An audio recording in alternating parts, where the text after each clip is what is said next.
നമ്മളിന്ന് ഉണ്ടാക്കാൻ പോകുന്നത് കേരമീൻ കറിയാണ്. അതിനാവശ്യമായിട്ട് നമ്മൾ ചട്ടി അടുപ്പത്ത് വെച്ചിട്ടുണ്ട്. ഞാൻ വെളിച്ചെണ്ണ ഒഴിച്ചിട്ടുണ്ട്. അതിലോട്ട് കടുകും കുറച്ച് ഉലുവയും ആഡ് ചെയ്യണം.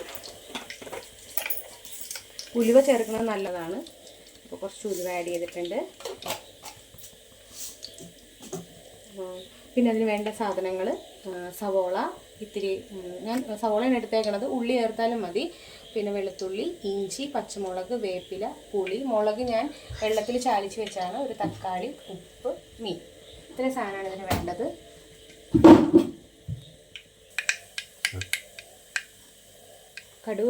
കടുക് പൊട്ടിയതിന് ശേഷം നമുക്ക് വേപ്പില ആഡ് ചെയ്യാം.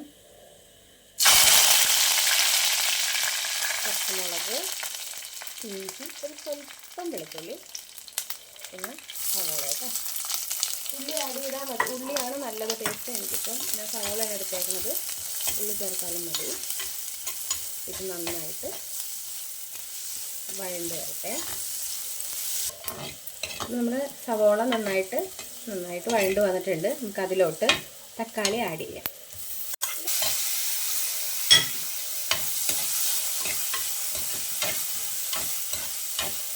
തക്കാളി ഒരു ഇത്തിരി നേരം വാടിയാൽ മതി. തക്കാളി ഒന്ന് ആയതിനു ശേഷം നമുക്ക് പൊടികൾ ചേർക്കാം.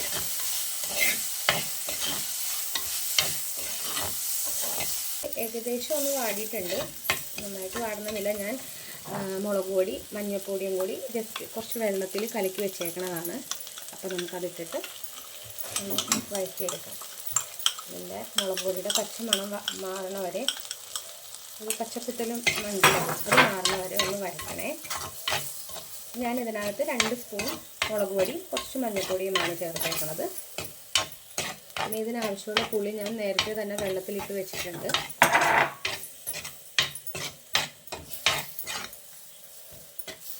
നമ്മുടെ മുളകൊന്ന് മൂത്ത് വന്നിട്ടുണ്ട്. ബാലൻസ് ഇടുന്നതിലോട്ട് ഞാൻ കുറച്ച് വെള്ളം ആഡ് ചെയ്തിട്ടുണ്ട്. ഇതുപോലെ നമ്മൾ പുളി വെള്ളത്തിൽ ഇട്ടേക്കണതാണ്. അപ്പോൾ അതിൽ നന്നായിട്ട് കഴുകിയായിട്ട് ഇട്ടേക്കണതാണ് പുളി. ഇതിലോട്ട് നമ്മൾ ഉപ്പ് ആഡ് ചെയ്തിട്ടില്ല. ആവശ്യത്തിന് വെള്ളം ഒഴിച്ചതിന് ശേഷം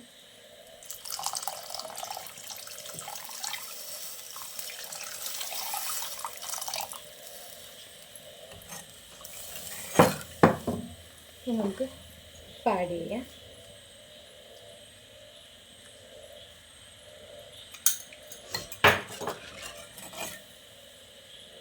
ഇതൊന്ന് തിളച്ചതിന് ശേഷം നമുക്ക് മീനിടാം കേട്ടോ.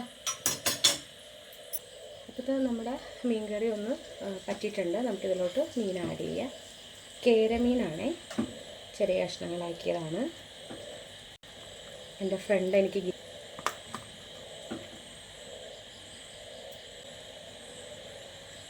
ഇത് തിളച്ച് കഴിയുമ്പോഴത്തേക്ക് തേങ്ങാപ്പാൽ ആഡ് ചെയ്യുന്നവർക്ക് തേങ്ങാപ്പാൽ ആഡ് ചെയ്യാം. ഞാനിപ്പോൾ തേങ്ങാപ്പാൽ ആഡ് ചെയ്യുന്നില്ല.